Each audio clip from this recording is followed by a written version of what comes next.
Donald Trump, the self-proclaimed guardian of free speech, stepped into Arthur Ashe Stadium at the 2025 U.S. Open expecting a hero's welcome. Instead, he was met with a deafening chorus of boos that echoed through his home state of New York, a brutal reminder that his grip on the narrative is slipping. This wasn't just a crowd rejecting a polarizing figure. It was a public repudiation of a man whose entire political brand is built on lies, hypocrisy, and a desperate need to silence anyone who dares call him out. From trying to censor the broadcast, to hide his humiliation, to cozying up with autocrats while claiming to champion liberty, Trump's free speech facade is crumbling, and the American people are letting him know it in the most satisfying way possible. Let's start with the delicious irony of Trump's U.S. Open appearance. The man who screams about free speech at every turn was so terrified of public backlash that his team reportedly leaned on the U.S. Tennis Association to pressure broadcasters into censoring crowd reactions during the men's final. According to tennis reporter Ben Rothenberg, an internal email from USTA leadership to broadcasters explicitly requested they mute any protests or boos directed at Trump, who was attending as a guest of Rolex. This is the same Trump who rails against cancel culture and claims to be a free speech absolutist. Yet, here he is, trying to manipulate a tennis broadcast to shield his fragile ego from the truth. America is sick of him. The crowd at Arthur Ashe Stadium wasn't having it. Despite Trump's pathetic attempt to control the narrative, the boos rang out loud and clear, a symphony of dissent that no amount of editing could fully erase. This wasn't just a spontaneous outburst. It was a collective middle finger to a man who spent years dodging accountability while pretending to be a victim. The fact that he thought he could waltz into New York, his supposed home turf, and not face the wrath of a fed-up public shows just how delusional and out of touch he's become. Weak, confused, and desperate, Trump's attempt to silence the crowd only amplified their rejection of him. Trump's U.S. Open humiliation is just the latest chapter in his long history of free speech hypocrisy. He and his MAGA allies, J.D. Vance, Elon Musk, and the rest of the clown car, love to posture as defenders of the First Amendment, but their actions tell a different story. As Democratic Congressman Jamie Raskin brilliantly pointed out during a recent House Judiciary Committee hearing, Trump and his ilk only care about protecting speech they agree with. Raskin didn't hold back, exposing the contradiction at the heart of the MAGA movement. They'll cry foul when their own voices are challenged, but cheer when dissenters are silenced. Take Trump's obsession with punishing critics. This is a man who's threatened to jail students for protesting Israel's actions in Gaza, who's gone after journalists for daring to report the truth, and who's tried to defund public institutions like NPR and PBS for not towing his line. His administration has even pushed to ban books and rewrite history to erase anything that doesn't align with his warped worldview. Yet, when faced with even mild criticism, Trump and his supporters clutch their pearls and scream about their rights. It's a pathetic double standard. Free speech for me, but not for thee. As Raskin put it, Trump's version of free speech is about protecting his ego, not the principles of democracy. And then there's Nigel Farage, Trump's transatlantic cheerleader, who's been peddling the same hypocritical nonsense. Farage, the leader of the UK's far-right Reform UK party, has been whining about Britain's supposed free speech crisis while conveniently ignoring his own party's attacks on the press. Raskin called him out for this during the same hearing, noting that Farage's Reform UK banned a local newspaper from interacting with its councillors in Nottinghamshire after it published stories the party didn't like. Farage's response? A weak dodge, claiming he wasn't aware of the ban. This is the guy Trump holds up as a free speech hero, a man who cuts off conversations when they don't go his way and cozies up to dictators like Vladimir Putin while pretending to be a libertarian. It's a match made in authoritarian heaven. Trump's hypocrisy doesn't stop at free speech. It extends to his disastrous economic policies, particularly his beloved tariffs. He's been touting tariffs as a way to make America great again, but the reality is they're bleeding American companies dry and hurting the very workers he claims to champion. Take John Deere, a quintessential American brand.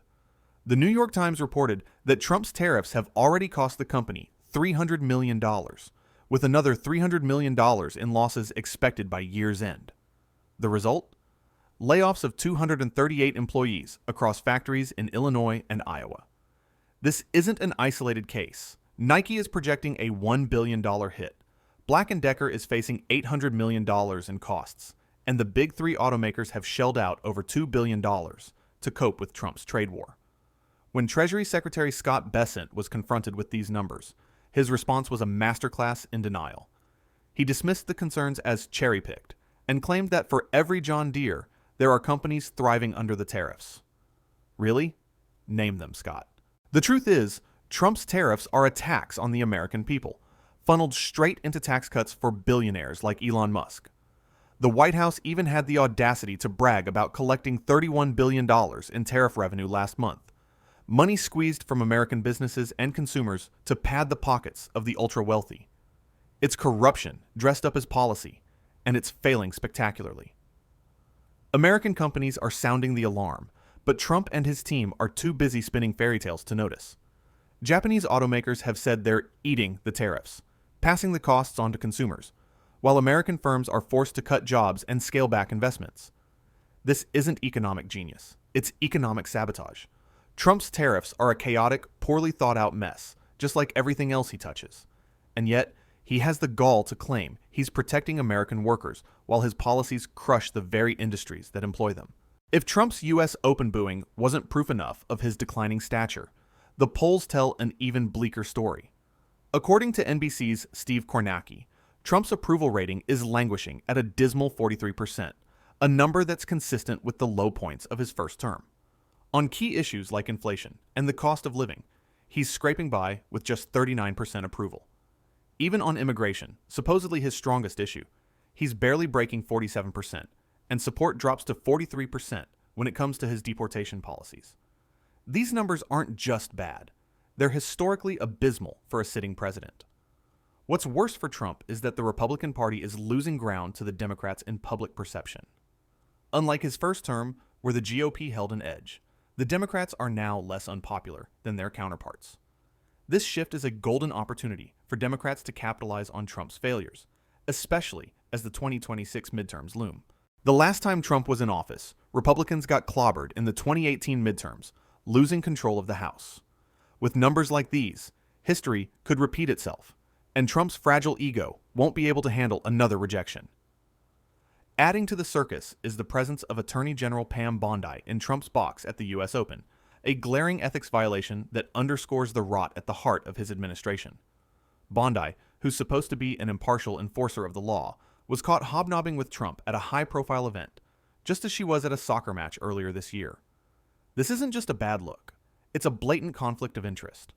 The Attorney General's office is meant to operate independently, not serve as a cheerleading squad for a corrupt president.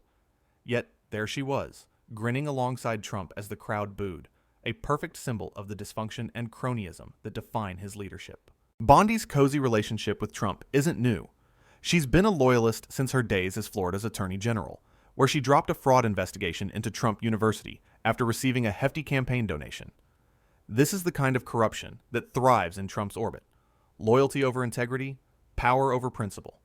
The fact that she's sitting in a luxury box, courtesy of Rolex, while the American public struggles under Trump's tariffs and authoritarian antics is a slap in the face to anyone who believes in accountability.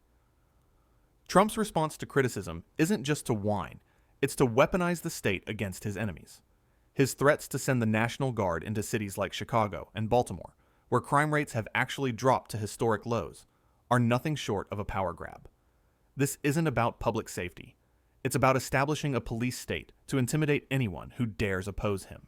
Trump's obsession with projecting strength only highlights his weakness. He's so rattled by bad press and low poll numbers that he's resorting to military posturing to prop up his image. His attacks on free speech go beyond rhetoric. Trump has a track record of targeting protesters, journalists, and even private citizens who speak out against him. From jailing students for criticizing Israel to threatening tech companies with retaliation for not bending to his will, he's shown time and again that his commitment to free speech is a sham. Compare that to the UK, where Prime Minister Keir Starmer has allowed Farage to spew his nonsense on GB News without interference, despite Farage's calls to ban protests he doesn't like. The contrast couldn't be clearer. One leader respects the messy reality of free speech, while the other throws a tantrum when he's not universally adored. Nigel Farage's appearance at the House Judiciary Committee hearing, where he was roasted by Raskin, is a perfect example of how Trump's allies mirror his hypocrisy. Farage, who's been cozying up to Trump for years, had the audacity to compare the UK to North Korea over its Online Safety Act, which regulates harmful online content. Yet, as Raskin pointed out, Farage's own party has no problem silencing critics when it suits them. The Reform UK leader's proposal to replace the Human Rights Act with a British Bill of Rights that limits free speech to citizens only is straight out of Trump's playbook. Protect the right kind of speech while suppressing everyone else. Farage's admiration for Vladimir Putin, a dictator who's crushed dissent in Russia, only adds to the absurdity. This is the man Trump calls a friend, someone who's appeared on Russian TV 17 times and praised Putin as a leader he admires. It's a sickening double standard. Farage and Trump cry about their own free speech while cheering for autocrats who lock up journalists and protesters. Their vision of freedom is a world where they can say whatever they want, but anyone who disagrees gets silenced, jailed, or worse.